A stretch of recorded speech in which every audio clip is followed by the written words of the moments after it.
Ladies and gentlemen, thank you for standing by, and welcome to the SMART Global Holdings fourth quarter fiscal 2020 earnings conference call. At this time, all participant lines are in a listen-only mode. After the speaker's presentation, there will be a question-and-answer session. To ask a question during the session, you will need to press star 1 on your telephone. Please be advised that today's conference is being recorded. If you require any further assistance, please press star 0. I would now like to hand the conference over to your speaker today, Suzanne Schmidt, Investor Relations. Thank you. Please go ahead, ma'am. Thank you, operator. Good afternoon, everyone, and thank you for joining us on today's earnings conference call to discuss SMART Global Holdings' fourth quarter and full year fiscal 2020 results. On the call with me today are Ajay Shah, Executive Chairman of the Board, Mark Adams, Chief Executive Officer, and Jack Pacheco, Chief Operating and Financial Officer. This call is being webcast from our website at smartgh.com. In addition, our website contains an accompanying slide presentation and the earnings press release. We encourage you to go to our website throughout the quarter for the most current information on the company, including information on the various financial conferences we will be participating in. Before we begin the call, I would like to note that today's remarks and the answers to questions may include forward-looking statements. Any statement that refers to expectations, projections, or other characterizations of future events, including financial projections and future market conditions, is a forward-looking statement. Actual results may differ materially from those expressed in these forward-looking statements. For more information, please refer to the forward-looking statements disclosures in our earnings press releases, as well as the risk factors discussed in the documents we file from time to time with the SEC, including our most recent Form 10-K and Form 10-Qs.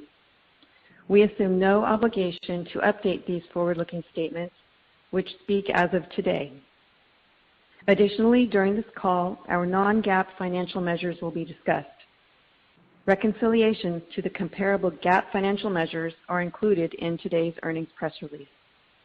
With that, I will now turn the call over to Executive Chairman of the Board, Ajay Shah. Thank you, Suzanne. I'd like to welcome everyone to this call and take this opportunity to introduce you all to Mark Adams, SMART's newly appointed CEO and a member of our board of directors. We are very excited that he has joined our team, and I look forward to supporting Mark and the rest of the management team in my ongoing capacity as Executive Chairman of the Board. When I stepped into the CEO role about 2 years back, to help lead a transformation of SMART, the company had roughly 2/3 of its revenue from memory sales in Brazil. My goal was to take this base of business that the team had built over the past 30 years to grow and diversify our revenue base into new markets while leveraging our operational strength. Since that time, we've come a long way. We've built up a specialty compute and storage business that has transformed the profile of our revenue mix, improved our gross margins, and provided us with exciting new areas in which to grow. At this stage, the company now has a tremendous opportunity to build and scale our organization and to further improve our go-to-market strength and market positioning. I think you will share the enthusiasm that the board and I have that Mark is the right person to take this forward as our new CEO. I have known Mark for many years and have more recently gotten to know Mark much more personally.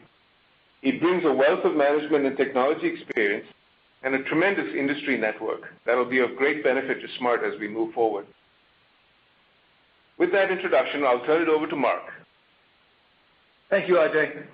First and foremost, I'd like to thank Ajay and the rest of the board for entrusting me to carry on what he and the team have built so far.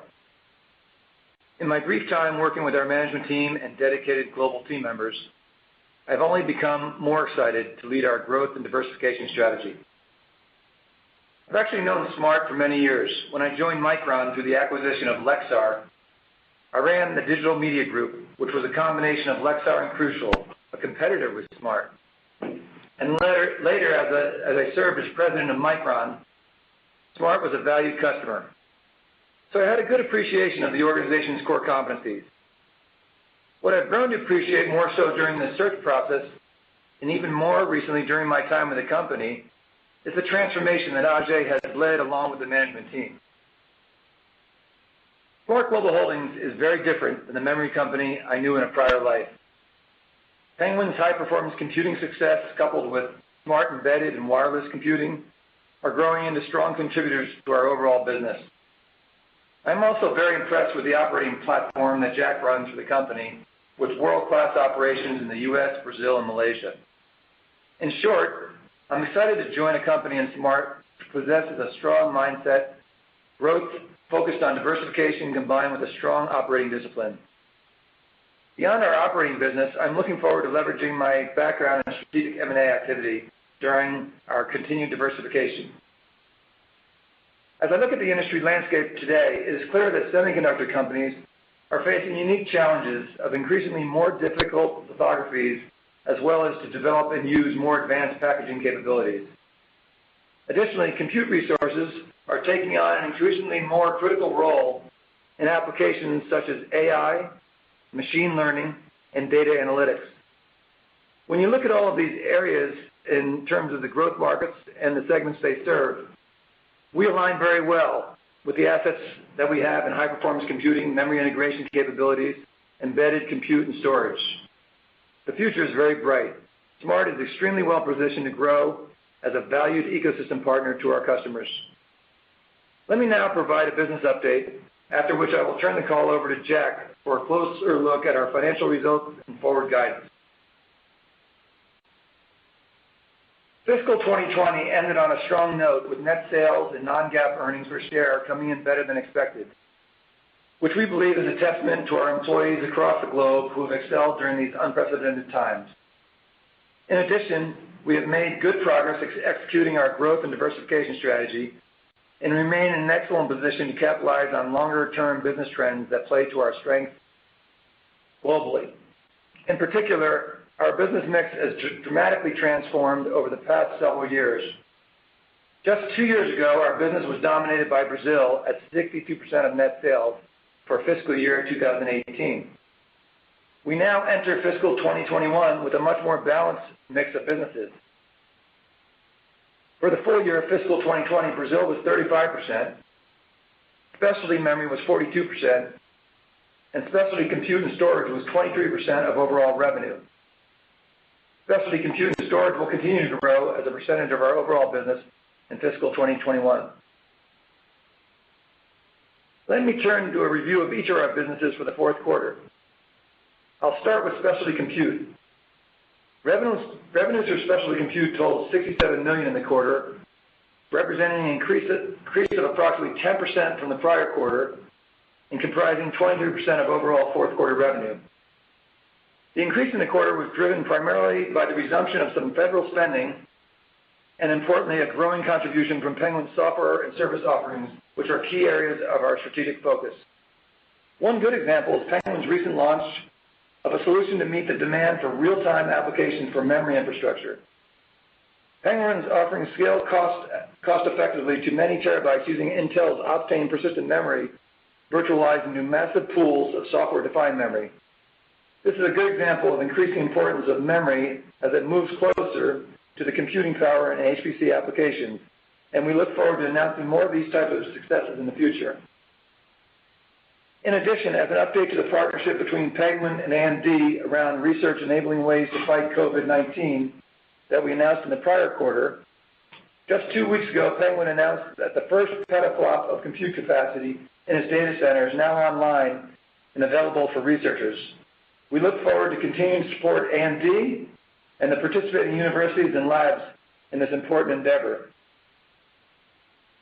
We were pleased to be selected by NVIDIA, the partner network, as the HPC OEM Preferred Partner of the Year, our third year in a row of achieving this distinction. We greatly appreciate such recognition from our strategic partner, which reflects our long history of driving innovation and serving the evolving needs of our customers.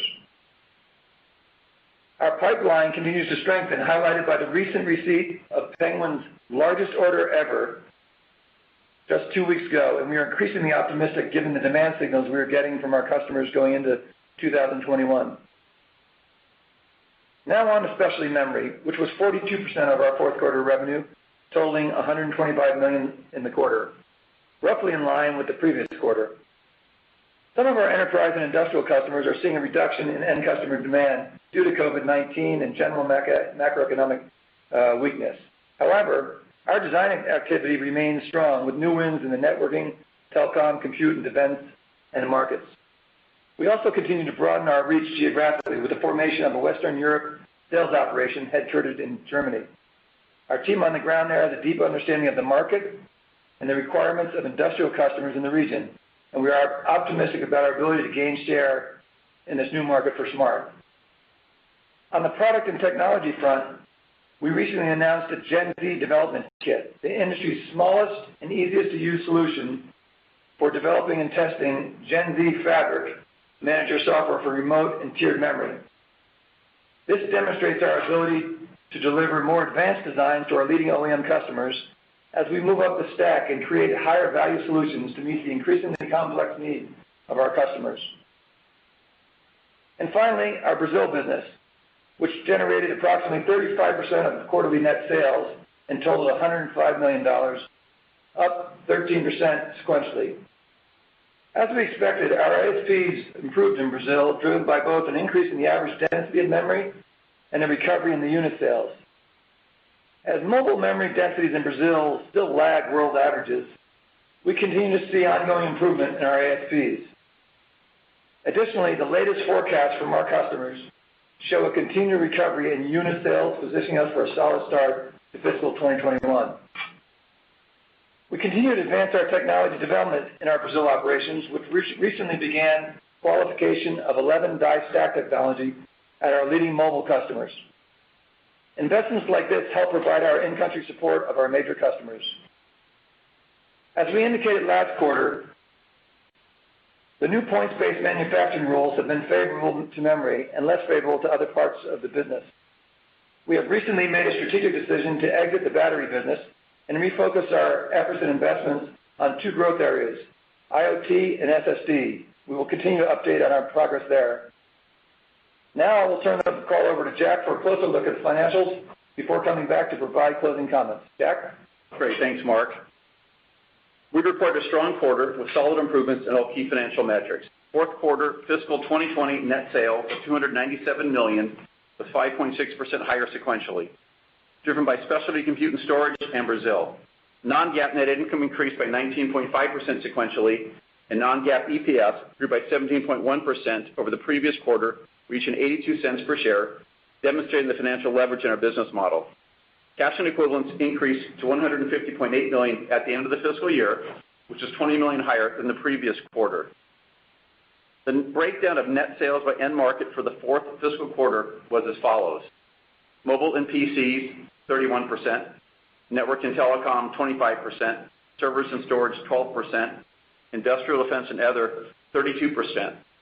Strength of the mobile and PCs, industrial defense, networking, and telecom more than offset lower sales to the server and storage end markets.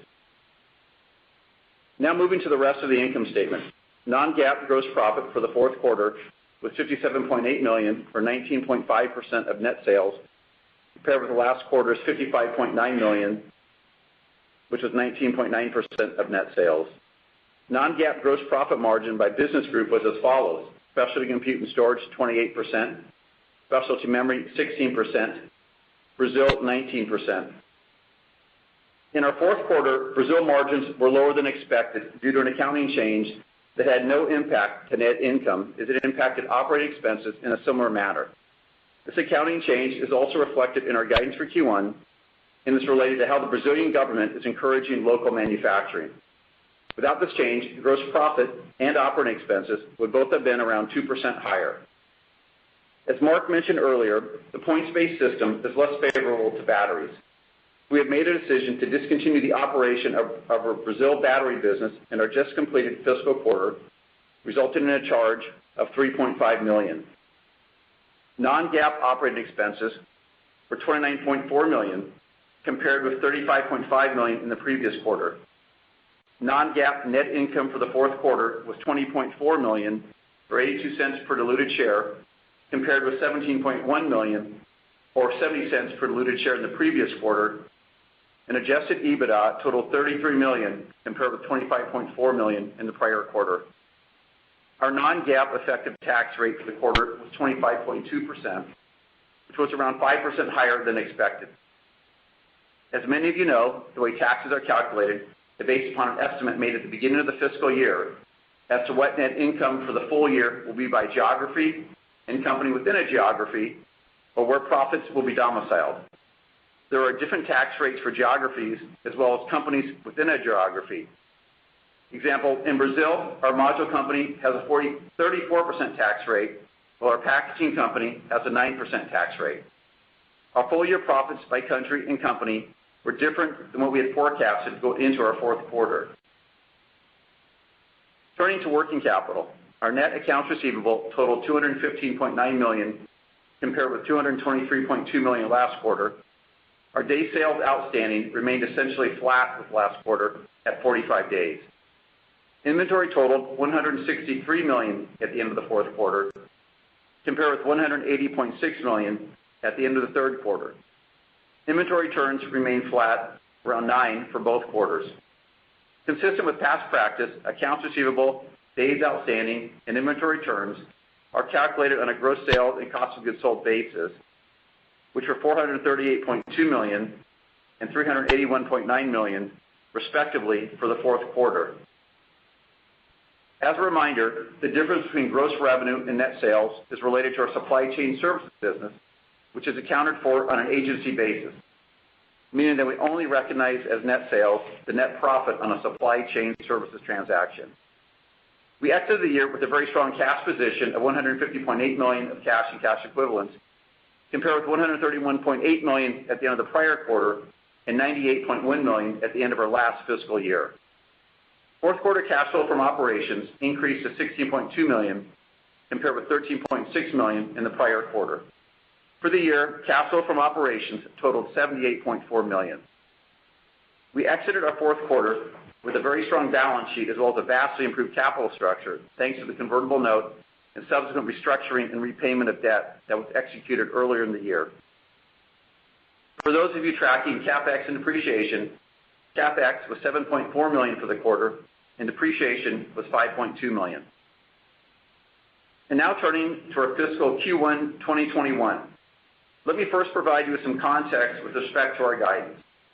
Our guidance reflects the accounting change we made in Brazil, which decreased our gross margin as well as operating expenses, with no impact to our net income. With that as a backdrop, let me turn to our guidance for the first quarter of fiscal 2021. We currently estimate that our first quarter net sales will be in the range of $280 million to $300 million.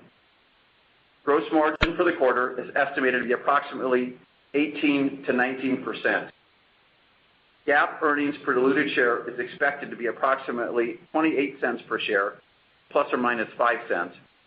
On a non-GAAP basis, excluding share-based compensation expense, intangible asset amortization expense, convertible debt discount, OID and fees, and other infrequent or unusual items, we expect non-GAAP earnings per diluted share will be in the range of 70 cents, plus or minus 5 cents.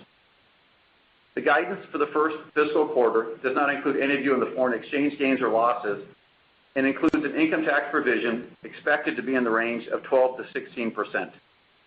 The number of shares used to estimate earnings per diluted share for the first fiscal quarter is 25 million.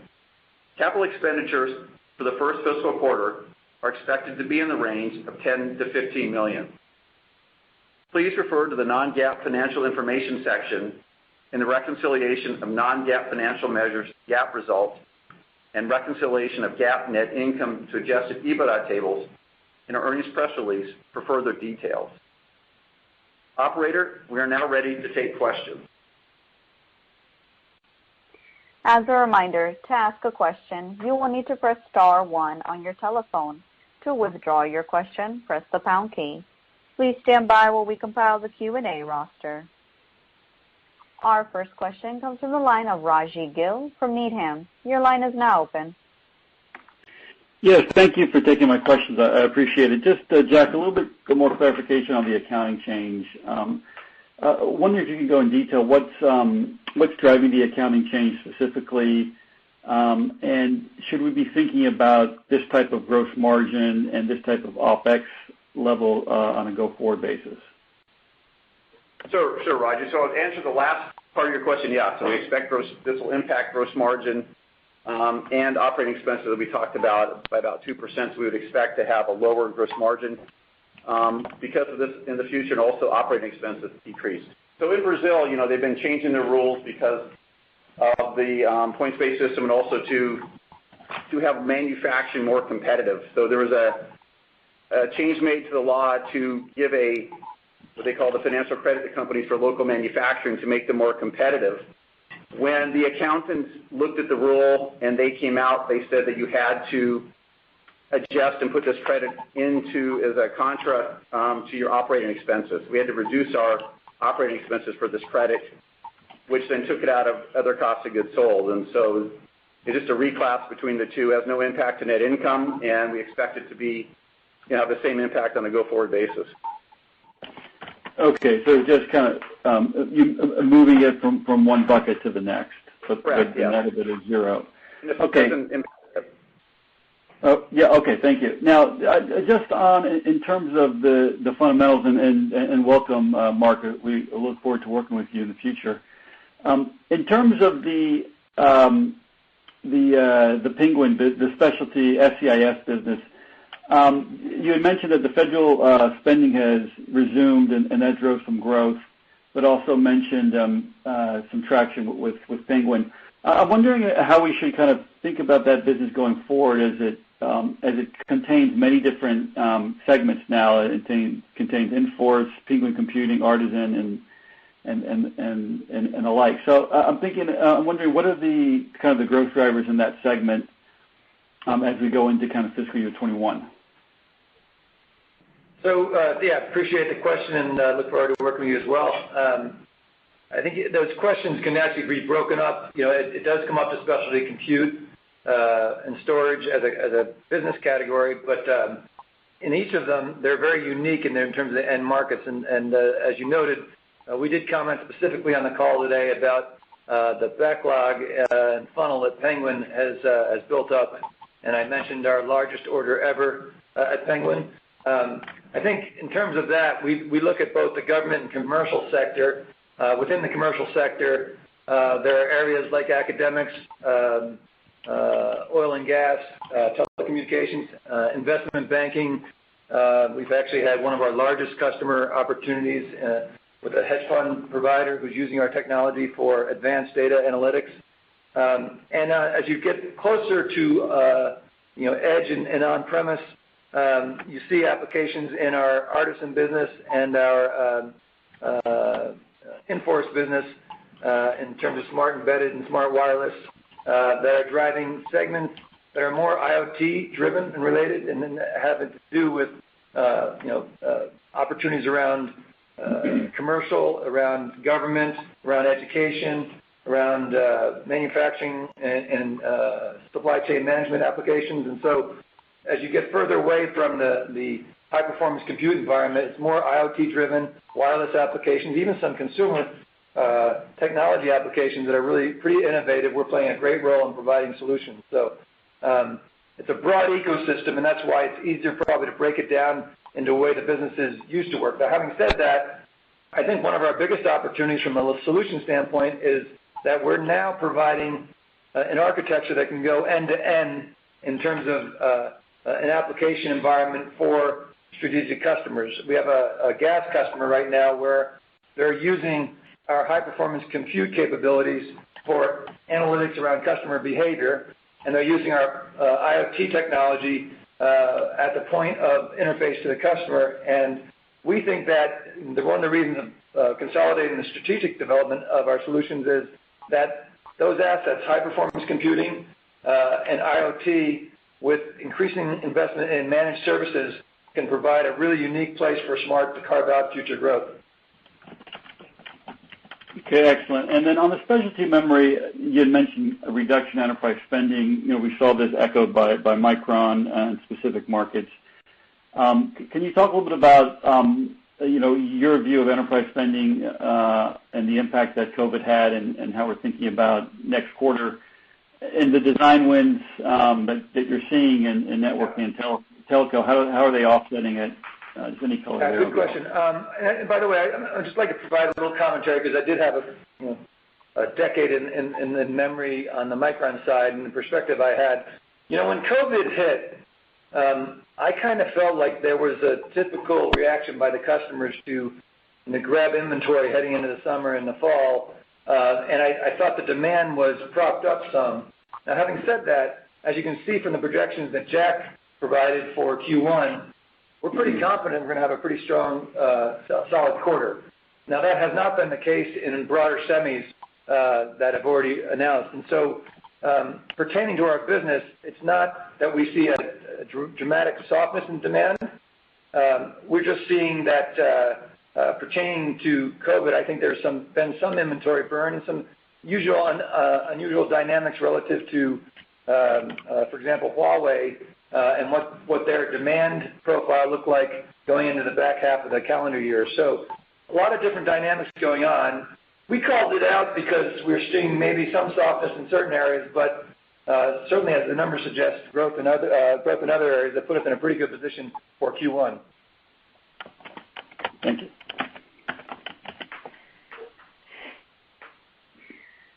Thank you. Our next question comes from the line of Brian Chin from Stifel. Your line is now open.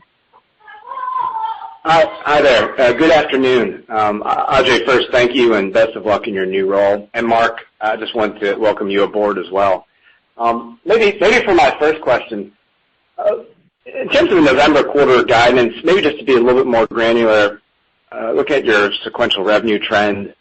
What are you implying in terms of specialty compute, Brazil, and specialty memory? And also, just that's part of the question. The other part is in terms of specialty compute. Was that big order that you're seeing? Is it more directed to the federal or commercial market? Kind of what's the shipment timing against that, and what are those other signals that you're getting, Mark, that gives you confidence in the near-term revenue trend? Yeah, good question. The order I referred to was indeed in part of our federal spending, and so we're pretty excited about that. But across both federal and commercial, we're seeing increased spending in this environment and demand, I should say, results of the expenditure. But our funnel, in terms of our backlog, is probably the healthiest ever since we've had the business at SMART. And when you think about the competitive landscape there, and you think about our position, Penguin's had a very long history in this business, and as we continue to find new opportunities and scale, the HPC market is kind of on an uptick because the end segment drivers are there. As I said, as you're aware, AI is a very hot world right now with people getting out and starting to further develop applications around that. Machine learning for sure, and even data analytics. Like we're seeing a lot of investment into high performance, quick data analysis type models that are providing kind of investment growth in the area, resulting in HPC demand. So while we're not giving you necessarily a funnel number per se, I want to make sure that as we do that, we have a benchmark for you to understand. But we're not doing that per se specifically. We see a much bigger funnel, the best funnel we've had since we own the business. And we're very optimistic about some of the successful implementations we've had as kind of a beachhead for further growth. Okay. Yeah, thanks. Maybe another question, maybe directed at you, Mark.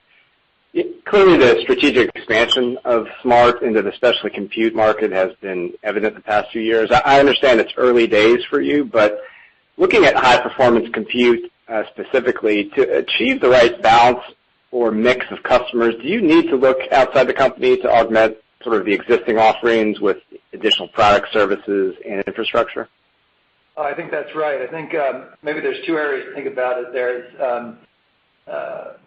we've improved the margins in this business since day one. Day one, I think if I recall, the margins that upon acquisition on day one were roughly 15% plus or minus.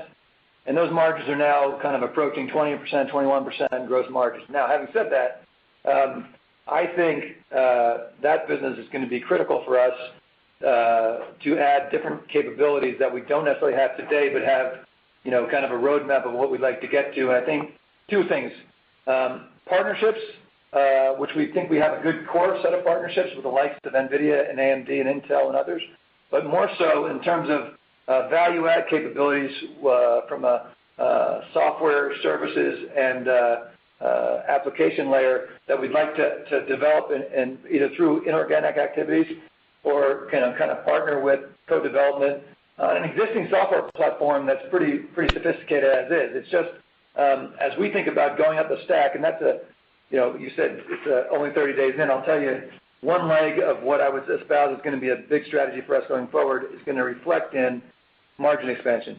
This is a great opportunity for this company, and we deserve more. We've got to invest more and go get it. And I think we have the opportunity to do that based on, again, services and software layered on top of our hardware architecture at Penguin. That's great. Thanks for that color. Maybe just one quick thing on Brazil. Putting the local content changes to the side, it's been a while since we had units, content, and pricing all working together in the company's favor. I'm just curious, what gives you the confidence that the phone market in Brazil has turned a corner, and what are you seeing or expecting in the quarters ahead in terms of content growth and also pricing trends? Yeah, we talked about early, I think last call, that we're starting to see the densities grow again in Brazil, right? So we've now, I think as Mark mentioned in the call, we've developed a 64 gigabyte and now 132 gig product that's in qual. So if you look at the 64, it's doubling the amount of flash that we've ever used, and the 132 would be 4 times, right? So our densities are going to go up in Brazil based on these new products that are under qualification. Remember, we don't qualify a product in Brazil and then go try and sell it, right? We've already worked with the cell phone guys. This is on the roadmap. This is what they need. We go qualify that product. So we know they're moving to higher density products. And also remember, Brazil lags the world, right? So Brazil is way behind the balance of the world when we're talking about, the densities in the phones. So that even if they slowly catch up, our densities will go up. And, we're seeing improvements. When we look at the data in Brazil, it talks about the number of cell phones being sold and things like that. It's turned the corner. They're starting to go up a little bit from where they were. So we're seeing unit growth in cell phones and in PCs down in Brazil. So it's turned a little bit on both. The demand for both is getting better down in Brazil. Yeah, and if you couple that with just raw technology evolution that's going on globally, the memory requirement is going to get driven up because of performance and expanded use of the platform in the hands of the consumer. So, where Brazil may lag, it's eventually going to drive there, and things like 5G and other additional application drivers, we're going to be in a pretty good position to capture the advantage of the higher SP trend line. Great. Thank you. Thank you. Our next question comes from the line of Kevin Cassidy from Rosenblatt Securities. Your line is now open. Yeah, thanks for taking my question. Welcome, Mark, and also congratulations, Jack, on your promotion. But Jack, maybe I'll give you your first question then. On the specialty memory, gross margins seem to be stuck in the 16% range. Can you discuss that a little bit? Is there some opportunity to increase that gross margin? Definitely opportunities to increase. No, I think you're seeing the gross margins for specialty bottoming out here. We've had some new products that have been qualified, and sometimes when you qualify new products, you have a higher ASP product, which kind of translates into a lower margin. So we've had some impact on margins for that. But our view is going forward, as we go through next year, get to the back half of the year, specialty margins will definitely improve and get back closer to where they have been historically. I think we're at the low area right now for specialty margins here in this quarter, maybe next quarter, and they will start to improve again, Kevin. Okay. Are you thinking like back up to, say, 21% range? Or can it get to 24%? Yeah, I think, up in maybe the high teens and then, slowly get up there. Not get too excited, but. Okay. And how about the demand in the enterprise? Is it an inventory issue, or kind of like what Mark said? Is there some hoarding that happened early on, and now you just have to let that inventory run down? Yeah, I think so. You look at some of our customers, right? If you look at, you follow some of our large customers in the space, right? They've been guiding down what would be our Q1 for demand, right? So if our large customers are going to be guiding a little bit down in demand, that's definitely going to impact the enterprise spend within specialty memory. I think they had built up some inventories maybe early in the summer, and so the question is it's a little bit of a demand issue, I think, on our customers, which translates back to a demand issue for us as well. Okay, great. Thanks. Congratulations on a good report for this environment. Well, thank you. Thank you. Thank you. Our next question comes from the line of Sidney Ho from Deutsche Bank. Your line is now open. Thanks for taking my question. First of all, welcome both, Mark. I'll toss the first question to you. Maybe it's a little early. Are there any changes in strategic direction, whether there are areas that you want to focus more on or areas you want to de-emphasize? And maybe related to that, there are some organizational changes that you guys announced a few weeks ago. Can you talk about the importance of those changes? Of course. Maybe let me take the strategy. I think at this point, I would say that if you look across all of our businesses, SMART's strategy has been to find markets where they can differentiate with delivering specialty solutions into kind of a diverse set of end markets. And you think about the segments in high-performance computing versus the segments in specialty memory. Obviously, Brazil is just unique in its own specialization of capabilities that we have. And then you continue with the embedded and wireless businesses. So the common theme around developing specialty solutions and subsystems is kind of at the core of what our strategy is. Now, as we've talked a little bit on this call, we want to make sure that we're developing additional capabilities to bring to our customers, allow differentiation, and that will kind of prompt us to look both organically on development, but also more strategically on expansion through inorganic acquisition around both technologies and go-to-market opportunities. And so from a strategy standpoint, it's not wildly different as I see it, at least not as I sit here today. But what I would see is the execution side of the business, leveraging the operating platform and running the companies well. I think there's an opportunity there. I mean, I am very bullish on Penguin, yet over the last year or two, Penguin hasn't really grown for us. I think there's a great opportunity with the right focus and energy to drive that business to a really much better place on a go-forward basis. And the same is true in our embedded and wireless business. And so some of it's more about the execution side. And then also, when you think about M&A, the platform that we have and the operating leverage that we have in terms of a low-cost operation for specialty business is very unique. And I think that will give us the right platform to go out and acquire creatively and scale the business. And, the differentiation focus will maintain as we look at those type of opportunities. We're not looking just to go business to grow business. We want to find opportunities where we have market leadership and unique application end markets where there's enough differentiation that leverages SMART's core competency around manufacturing, supply chain, and go-to-market. And so I don't think it's a broad strategy change as much as an emphasis on driving differentiation going forward above and beyond to allow us to expand our margins, because that's going to be a critical leg of the stool for us. We want to grow, but we want to grow while we expand margins. That's the message I would like to give today, is that we're not exactly satisfied where the margins are, and we want to grow them, and we want to find ways to grow them and providing more value. And I think our customers would like that, providing the value is tangible, and that's going to drive the strategy. Specific to the announcement on a go-forward basis, as you guys know from my past, it's kind of very similar to what we did at Micron, where we established these business unit mentalities. And I think from an accountability standpoint and a leadership standpoint, Jack has demonstrated over his career that he will be the right person for this company to go win in the memory solutions business.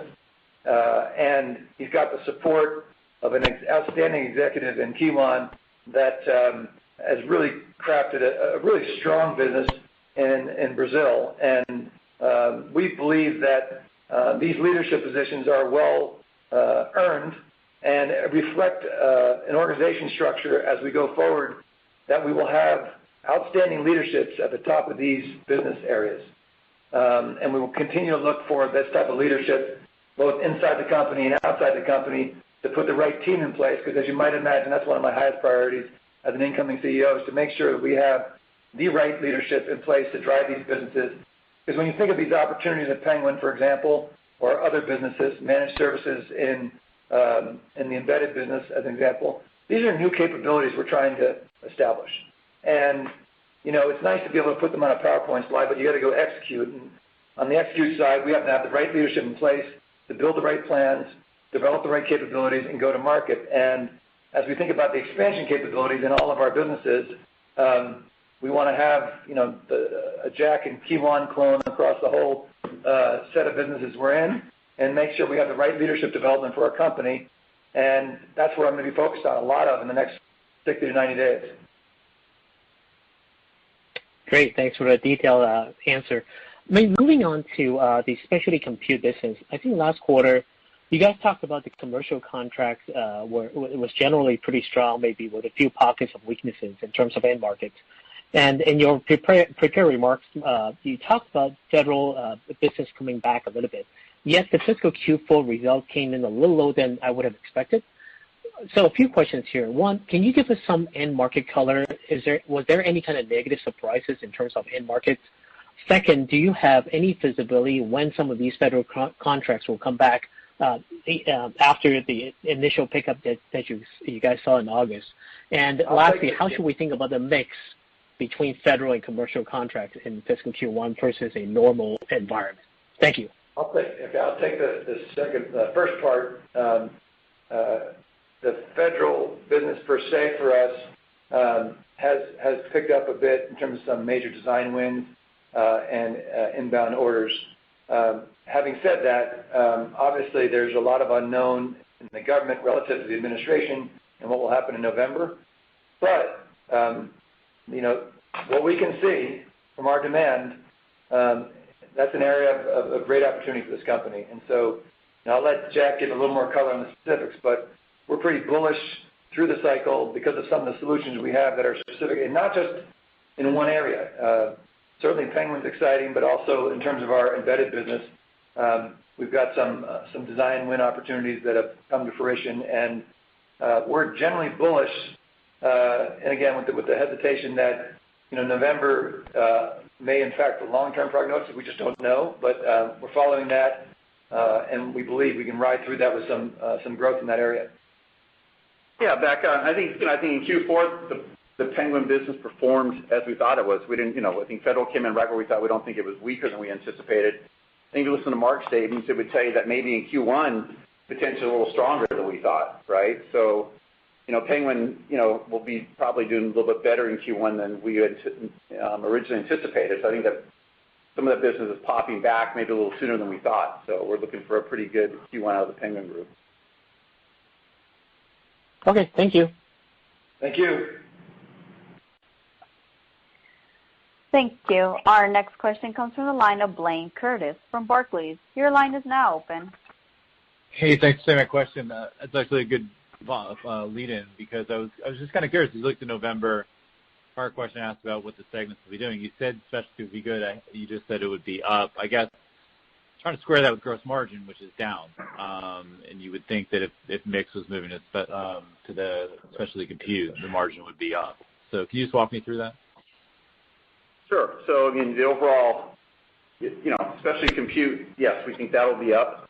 And you're right, that has a higher gross margin. But then, we look at in Brazil, the change with Brazil and all that. So, Brazil will potentially be a little bit drag on the margins in Q1, while you'll see the margin come down a little bit, Blaine, in the quarter, potentially. But especially compute, we'll do better in Q1.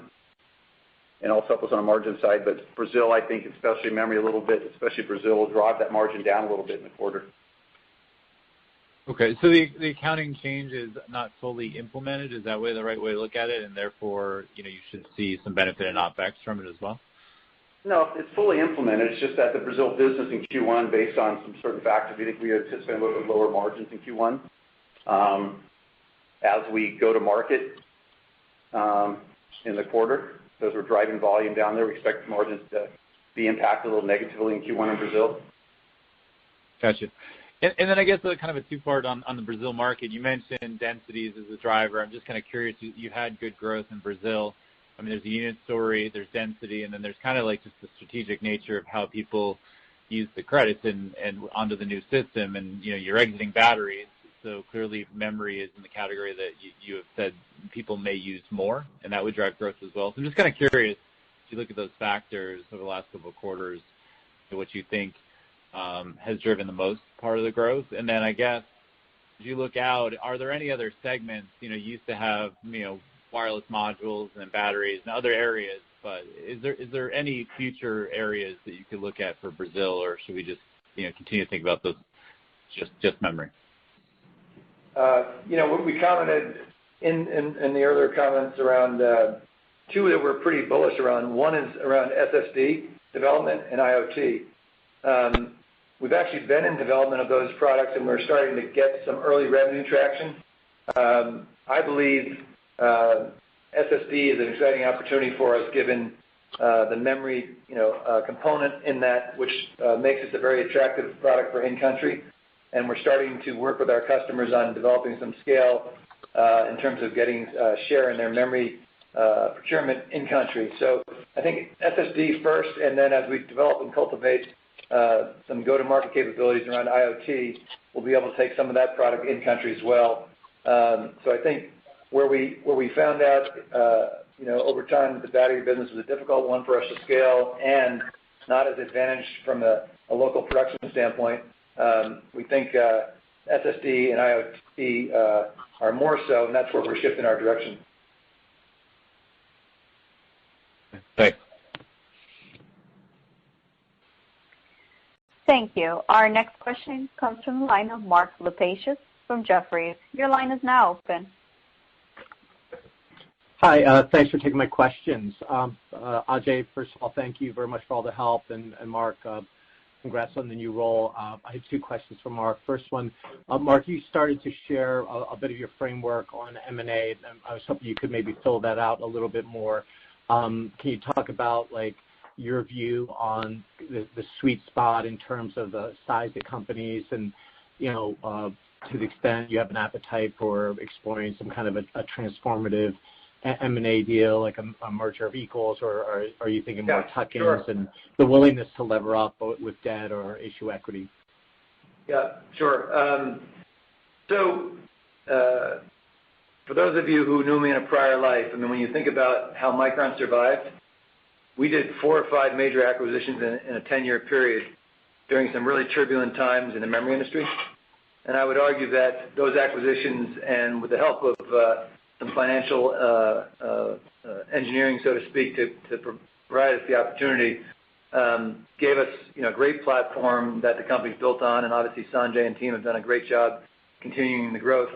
I think that the company, smart as we sit today, could really use some additional inorganic activity, M&A activity, around tangential spaces to the core business today. And so you've got compute, memory, embedded, and areas of wireless. And so I don't think that the company should be necessarily taking a transformative, massive, merger of equals approach at this point, because I think there's a lot left to develop and add value to our current businesses. Having said that, adjacencies to what we do well, manufacturing of subsystems and specialty markets, well, those could be very interesting, because when you think of the holding company model at SMART, you've got these acquisitions that Ajay and team have already consummated. Penguin and memory, from a business standpoint, sure, they're overlapping in some areas, but from a go-to-market and customer set, not so much. And these unique opportunities to deliver these products in individual expanding markets is where the growth can come from. So I don't think necessarily a mergers of equal is necessarily what we'd be thinking about, just to answer your question specifically. But I could see some significant transactions in adjacent businesses that take advantage of our operating discipline and platform.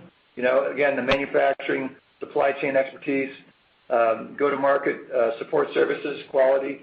And as I think about that, there are a number of different industries that we should be exploring that have the same type of criteria that has made these businesses successful at Smart. Again, the criteria I look for are, specialty solutions at defendable, differentiated end markets that require really good operating discipline. And those three criteria for me is what Smart's been built upon. And I think there's more of those opportunities out in the industry, and again, in adjacent industries that allow us to take advantage of our capabilities and competencies that we have today, but yet expand our reach into new markets. That's very helpful. Thank you. And a follow-up, if I may. On Penguin, it looks like there's a view that there's an opportunity for improving the profitability. I believe you mentioned the developing a software application layer capability, and I was wondering, to what extent have you explored, or do you think that hosting services yourself or providing the CapEx yourself, investing in the system yourself, and offering that as a solution also? Is that enter into the I apologize. I didn't do a good job of calling that out. Sorry about that earlier. When I was referring to software and services, the services part of the business really was a comment based on our desire to develop POD, P-O-D, Penguin On Demand, as an enhanced business growth driver for the company. And it's a very unique business for us. But when you think about what would go on to that type of service platform, it'd be high-power compute capabilities coupled with advanced memory technology and storage. Well, all those assets we have in terms of the integration and high performance are under the roof of Smart today. And so what it takes for, though, as I said earlier about skill sets and leadership, we're going to need to make sure we have the right plans in place and the right team in place to go off and execute that. What I've seen in prior lives in larger companies is these great ideas don't necessarily pan out as quick as you'd like them because they lose focus. And my commitment to the board and my focus on a go-forward basis is, in an opportunity like that, we staff it well, we get the right team in place, and we go into these businesses. And I think that is a good example of a great opportunity that we have to flesh out a good plan, which I believe there is, and get the right team in place to go execute and allow them to go run and execute. And software and solutions, services around things like POD or layered software on top of the Penguin architecture, those are capabilities that we will invest in to grow the margin. Gotcha. That's very helpful. Thanks for clarifying that. That's all I have. Thank you. Thank you. At this time, I'm showing no further questions. I would like to turn the call back over to Mark Adams, CEO, for closing remarks. Thank you, operator. In summary, fiscal 2020 has concluded on a strong note amidst these challenging times. We are grateful for the outstanding work of our employees across the globe, and I'm optimistic about the opportunities that lie ahead. With our strong balance sheet, multiple growth vectors, and differentiated portfolio of technologies, I believe we are in an excellent position to drive growth both organically and through opportunistic and creative M&A in the next phase of Smart's evolution. Thank you for your interest in and support of the company, and I look forward to meeting and working with you in the months ahead. Ladies and gentlemen, this concludes today's conference call. Thanks for participating. You may now disconnect.